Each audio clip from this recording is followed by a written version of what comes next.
അന്തിയുറങ്ങാൻ സുരക്ഷിതമായ വീടിനു വേണ്ടി മുഖ്യമന്ത്രിയോട് അഭ്യർത്ഥിച്ച 6 വയസ്സുകാരിക്ക് വീടൊരുങ്ങുന്നു. MGM ഗ്രൂപ്പാണ് തിരുവനന്തപുരം വിഴിഞ്ഞം സ്വദേശിനിയായ റുവാനിയയ്ക്ക് വീട് വെച്ചു നൽകുക. മാതൃഭൂമി ന്യൂസ് വാർത്ത ശ്രദ്ധയിൽപ്പെട്ടതോടെയാണ് മുഖ്യമന്ത്രി കുടുംബത്തെ വിളിക്കുകയും വീട് നൽകാമെന്ന് അറിയിക്കുകയും ചെയ്തത്. മുഖ്യമന്ത്രി, ഞങ്ങൾക്കൊരു പുതിയ വീട് വെച്ചേരണം, അതിൽ ഞങ്ങൾ ഉറങ്ങാം. ഞാൻ വലുതാവുമ്പം പൈസ തരാം.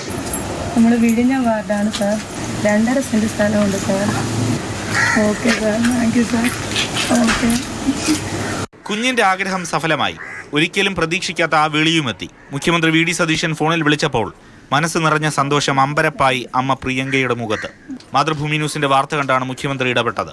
പിന്നാലെ വിദ്യാഭ്യാസ മേഖലയിൽ വ്യക്തിമുദ്ര പതിപ്പിച്ച MGM ഗ്രൂപ്പ് റുവാനിയയ്ക്ക് വീട് വെച്ച് നൽകാമെന്ന് മുഖ്യമന്ത്രിയുടെ ഓഫീസിനെ അറിയിച്ചു. വിൻസെന്റ് MLA നേരിട്ടെത്തി വിവരം അറിയിച്ചപ്പോൾ ഇരട്ടി സന്തോഷം.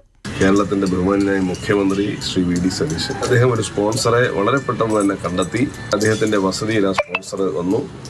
അപ്പോൾ അവരോട് വീട് വെച്ച് നൽകാൻ അദ്ദേഹം പറയുകയും അതിന്റെ അടിസ്ഥാനത്തിൽ അവർ പൂർണ്ണമായും വീട് വെച്ച് നൽകാം എന്ന് പറഞ്ഞു. ലോകത്തെമ്പാടും വിദ്യാഭ്യാസ സ്ഥാപനങ്ങൾ നടത്തുന്ന MGM ഗ്രൂപ്പാണ് അത് ചെയ്യാമെന്ന് പറഞ്ഞത്. കുട്ടികളുടെ വിദ്യാഭ്യാസ ചെലവ് ഏറ്റെടുക്കാൻ തയ്യാറാണെന്നും MGM ഗ്രൂപ്പ് അറിയിച്ചിട്ടുണ്ട്.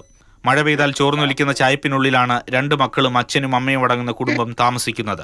അവിടെ ഉടൻ പുതുസ്വപ്നം ഉയരും. മാതൃഭൂമി ന്യൂസ്, തിരുവനന്തപുരം.